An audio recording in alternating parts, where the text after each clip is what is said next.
The movie begins at a train station in a small town. A girl named Gia heads outside with her luggage. After being away for years to attend a university in Seoul, she finally returns to her hometown. She looks up at the sky, and a profound melancholy washes over her. Tearing up from the unshakable feeling, she hunches over and rests her head over her hands while she sheds tears. Everything has been going rough for her lately, prompting her return. She tries calming herself by sitting on a bench outside Seoto Station before going straight home. As Gia immerses herself in her thoughts, the movie rewinds to high school.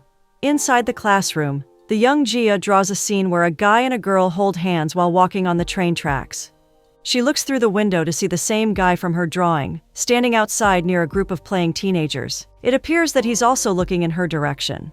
She casts a gentle smile and continues with her sketch, but when she shifts her attention back to him, she is alarmed to see that he's now lying unconscious on the ground. Without second thoughts, Gia jolts up from her seat and hurriedly runs for the door. The entire class is stunned by her sudden action. However, even her teacher calling for her name cannot stop her. All she thinks about is getting to him as fast as she can. Her friend, Hye-sun, gets up to follow her. Their teacher calls Hye-sun out, but she cuts her short by saying she will fetch Gia. Turns out the guy is Shang-hun, her love interest and childhood friend. Based on Gia's reaction, this is not the first time that something like this has happened. Shang-hun is being carried by Dong-chan, a close friend. Thankfully, he is now conscious and manages to give the worried Gia a wink to tell her he is fine. They hurry to the infirmary to have him checked. Gia cannot hide the concern mixed with frustration on her face. She is stressed out, and Shang-hun still manages to grind her gears. At the infirmary, the nurse advises it would be best for him to see a doctor after he said he still doesn't feel well enough to return to their class. The nurse urges one of the three to accompany Seong-hyun. Dong-chan volunteers, but receives a beating from Hye-sun, who obviously wants Gia to do it. Dong-chan gets the hint and immediately pipes down. Gia then says she will do it. On their way to the hospital, which is by foot through the train tracks, Seong-hyun admits that he's only faking it to avoid classes. For him, it won't matter, as he will only forget everything soon. His late mother suffered from Alzheimer's disease, and she cannot even recognize him anymore during her final days. Because of this, he seriously believes he will inherit the disease and slowly forget everything he loves too, in the near future. Gia seems to have heard this 100 times from him, but she always tries to cheer him up. He thinks that the less he knows, the less he forgets, but Gia still encourages him to study. Cutting the conversation short, Seong-hyun invites her for some bread, her favorite. Before deciding to return, Gia worked in an office day job in Seoul, and her love for bread still hasn't subsided. While she enjoys one at her workstation, she suddenly feels ill, causing her to throw the remaining bread in the bin. Her phone vibrates, receiving a message from her co-worker, who also turns out to be her boyfriend, Seok-jin. They enjoy a cup of coffee while he tries to initiate a kiss, which she denies. Moments later, she receives a call from her doctor, who also happens to be her cousin, Yoon-soo. She is then asked to meet at the hospital after working hours. Meanwhile, Seong-hyun remained in their hometown and managed to establish his own bakery, the Dorothy Shop. He bakes everything he sells in his bakery. It may be because of his looks, or the welcoming ambiance of his bakery, that even one of his customers takes an interest in him and hands him her contact number. However, he doesn't want to waste energy on such a trivial matter. He throws the note and walks into the kitchen to assemble a birthday cake. Gia's conversation at the hospital with Yoon-soo later reveals that she has cancer. Yoon-soo insists on telling her mother, but she refuses. She thinks she can just take a leave of absence from her work and undergo chemotherapy. She wants to take the situation lightly, but Yoon-soo looks so worried, it makes her think she's already at the end stage. The outlook of her results doesn't look great, and they have to do their best to ensure she'll survive. At home, Gia receives a package from the Dorothy Bakery. Inside is a cake. She calls her mother Kyung-suk to ask about it, but the latter only assumes it was from Hye-sun as a birthday gift. Gia forgot it's her birthday today. Seok-jin later visits to celebrate with her. Gia cannot bring herself to enjoy the cake, as she already has a lot on her plate that day. She decides to tell him the truth about her condition. She has stomach cancer, and she has known it for a while now, which explains why she's having a hard time eating. The next morning, Gia bids goodbye to Seok-jin and informs Yoon-soo to reschedule her chemotherapy sessions. She asserts not to say anything to her mom. This is the day she plans to return to her hometown. Just before nighttime, she arrives at her mom's flower shop, lying that she only took a 2-day break. She then meets with her high school friends, Hye-sun and Dong-chan. There, she learns that Seong-hyun now runs a bakery, much to her surprise. She immediately asks if any of them gave him her address, thinking that the birthday cake was from Shang-hun. Hye-sun denies it, but it appears she may have. Dong-chan recalls that the bakery is getting popular nowadays, and Shang-hun is working on a new recipe to enter a contest. Jia then asks for the bakery's name, which Dong-chan answers, her childhood nickname Dorothy. This prompts memories from years ago to flash before her eyes. During a summer break, Shang-hun tells Jia he has no plan to enroll for the next semester. He wants to learn how to bake instead. Before he goes, he tells her to reach out to him while he still remembers her. The flashback stops when Dong-chan suggests calling Shang-hun, but Jia refuses. Jia excuses herself to make a call, leaving Dong-chan and Hye-sun. Their conversation brings to light that Jia and Shang-hun are not on speaking terms. They never met after high school. Unbeknownst to Jia, Dong-chan has invited Shang-hun. Jia tries to contact Seok-jin, but she receives no answer. He is with co-workers, drinking in a bar. He appears to be heartbroken, as if their relationship just ended. As soon as Jia puts her phone down, Shang-hun appears. They share a small banter before joining the others inside.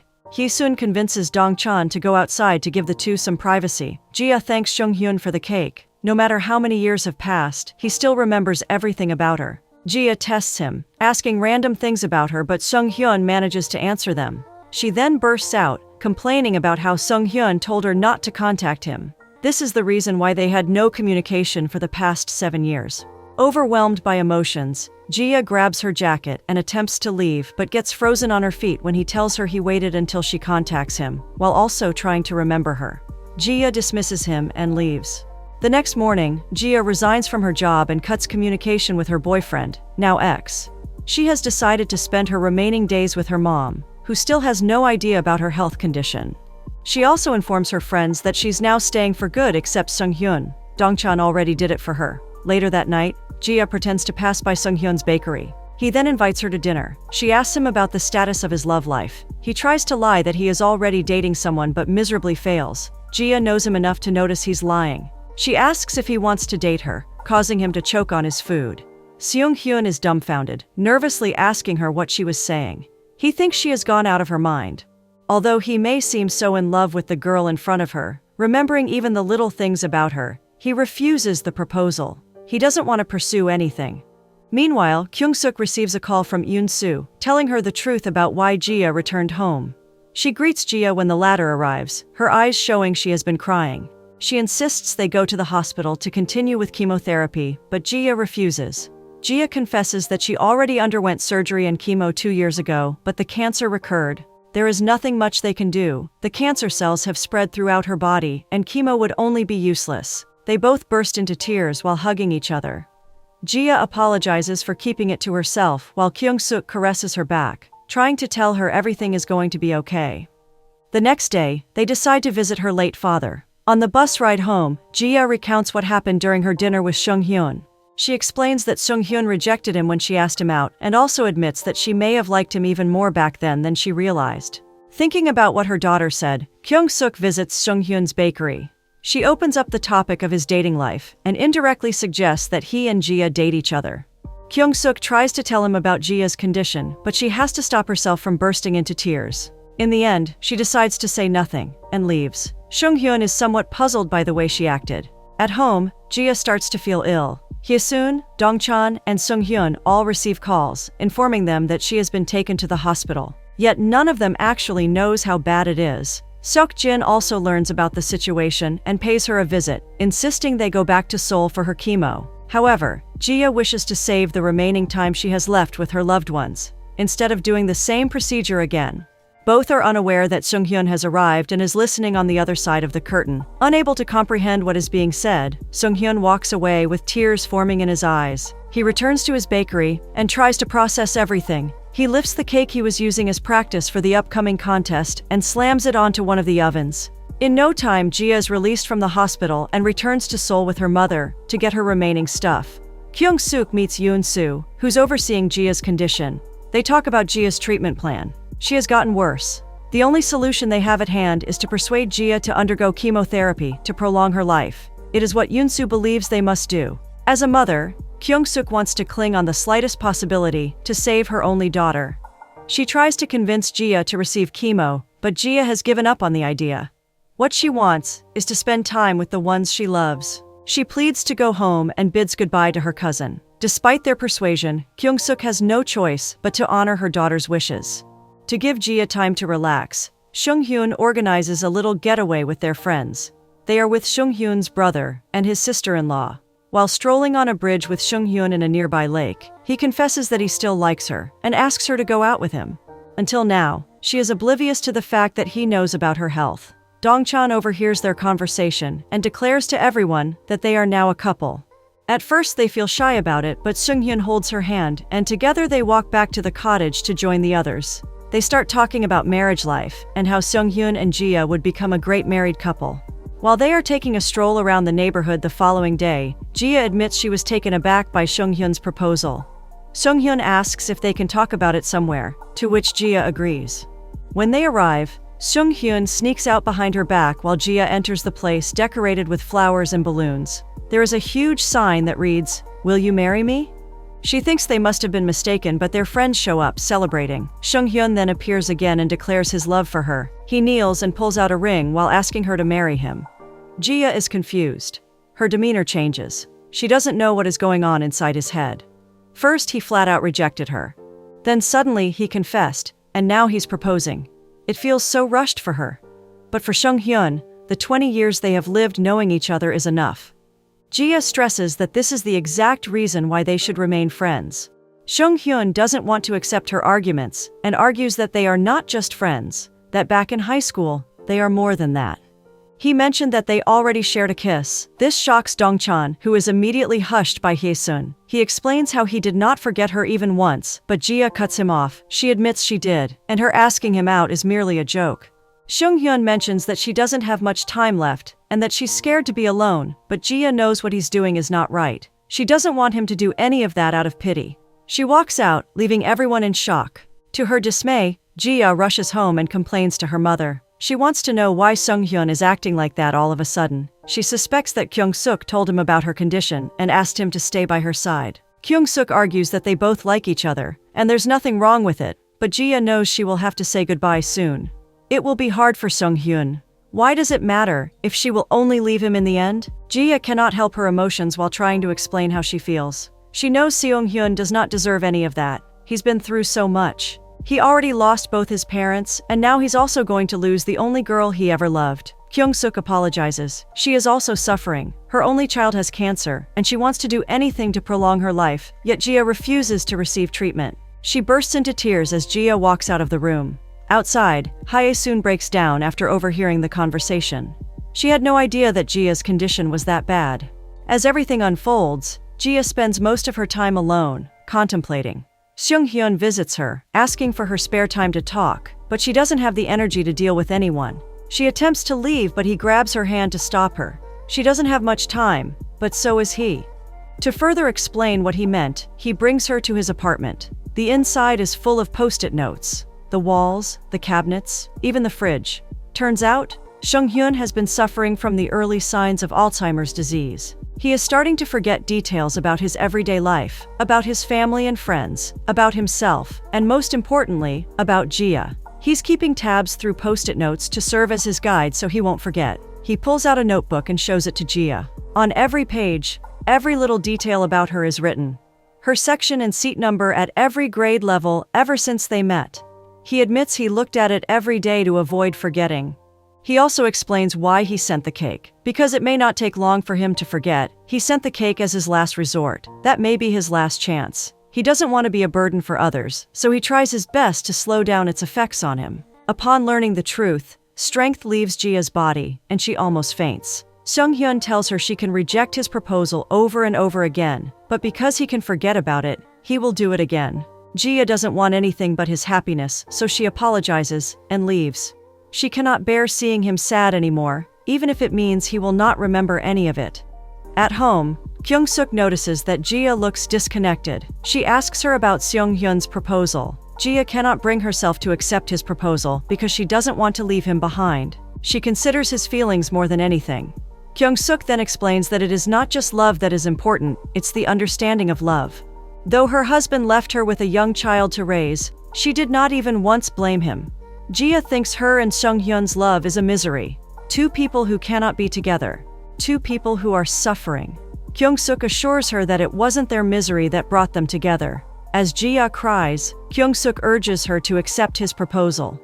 The movie then flashes one of Ji-ah's memories. On a sunny day, under a tree, they share a passionate kiss after Shang-hun gives her a necklace. They were never just friends. Ji-ah longingly stares at the same tree. Shang-hun appears from behind the tree and approaches her before pulling the ring from his pocket. When Ji-ah argues about how Shang-hun only thinks about himself, he asks her who would she want to remember at the very last moment if she were him, and if he was her, he would want to spend the rest of his life with her. That is exactly how he feels about her. However, Ji-ah is really convinced that whatever is going on between them is not right. She wants him to stop and let her be, but Shang-hun refuses.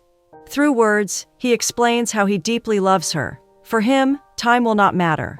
For him, they can live the last 3 months as if they have lived to be 50. A long, long time will be nothing compared to months as long as they are together. They will be happy, and their last moments will be memories worth remembering. He asks her again to marry him. Ji-ah contemplates and faces him, asking if it will really be enough. She is still unsure, but she wants to trust him. He reassures her it will be, and Ji-ah finally agrees. Shang-hun approaches her, and they exchange rings, placing them on each other's fingers. In no time, Shang-hun and Ji-ah get married. Their wedding pictures decorate their lovely home where they now live together. While unpacking their belongings, Seung-hyun sees the necklace he gave her and is surprised to know that she still kept it after all these years. While practicing the recipe for his signature cake, Seung-hyun forgets the next steps, but decides to mention nothing about it to Ji-ah. He lets her try it, asking for some constructive criticism. They start bickering, like how they would as high school students. Every day, Seung-hyun does memory exercises with his notebook. One morning, while Ji-ah is gardening, Seung-hyun approaches her and notices a daffodil bulb on the ground. It was the same flower as the one on the pendant of the necklace he gave her. He assumes that Ji-ah knows he likes the flower from the pendant and asks her if she still has it. Ji-ah's face slowly loses its light as she realizes that the symptoms of his illness are getting worse. On a random night, Ji-ah suddenly gets stricken by her illness. Seung-hyun comes to her aid and she tells him that her painkillers are in the kitchen. In panic, he forgets where he put it when he was vacuuming minutes ago. He starts hitting his head until he remembers where it is. Later, when Ji-ah finally feels better, she finds Seung-hyun outside the house. He feels sorry for forgetting about her medicine, blaming himself for hurting her. Ji-ah reassures him that he has nothing to worry about. Tears fall from his eyes as Ji-ah consoles him with a hug. To remember, Seung-hyun sneaks out every night to try and recall everything, including the place where they shared their first kiss. The next morning, Seung-hyun cooks Ji-ah breakfast. She tries to eat it, but she's already having a hard time swallowing the food. Later it rains. The couple sit together facing their garden. Ji-ah tells him why she likes the rain. It was when she realized that there was a whole universe inside her, and even though her dad is not around anymore, he is still with her, in that universe. Seung-hyun asks whether memories are tied to emotions, and if emotions will also fade once the memory is lost. Ji-ah tells him that emotions will remain as they are kept inside the heart. Seung-hyun then shifts the topic to what Ji-ah would like to eat. Ice cream, she tells him. After grabbing an umbrella, he bids goodbye to her and promises to return soon. It appears that he may have forgotten the umbrella as he ventures out through the rain, carrying the bag of ice cream without the umbrella. He also left his card. The cashier tries to catch up to him, but he's already gone. Kyung-suk enters their house to find Ji-ah in a horrible condition. Meanwhile, Seung-hyun has no idea where he is. Alzheimer's is taking its toll on him. Ji-ah is rushed to the hospital while he is desperately trying to find his way home. Everyone arrives at the hospital, but he is not answering his phone, so Dong-chan decides to look for him. Moments later, he arrives home to find the house empty. He starts looking for Ji-ah until Dong-chan enters in haste. When Seung-hyun asks about Ji-ah, Dong-chan breaks down while trying to tell him that Ji-ah has departed. He has no idea what's going on. It's like he has forgotten about her illness. It took him a while before he realized that she was gone. Seung-hyun and Dong-chan cannot bring themselves to comfort each other as they cry over the loss of a lover and a friend.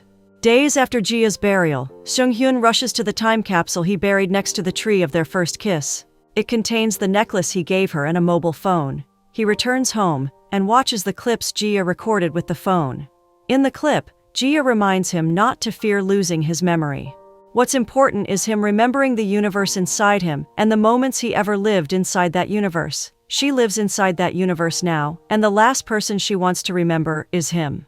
The last person to forget, and the person she misses the most, is him. She thanks him for never forgetting about her and expresses her love before she ends the clip. That was the first time Jia ever told him how much she loved him.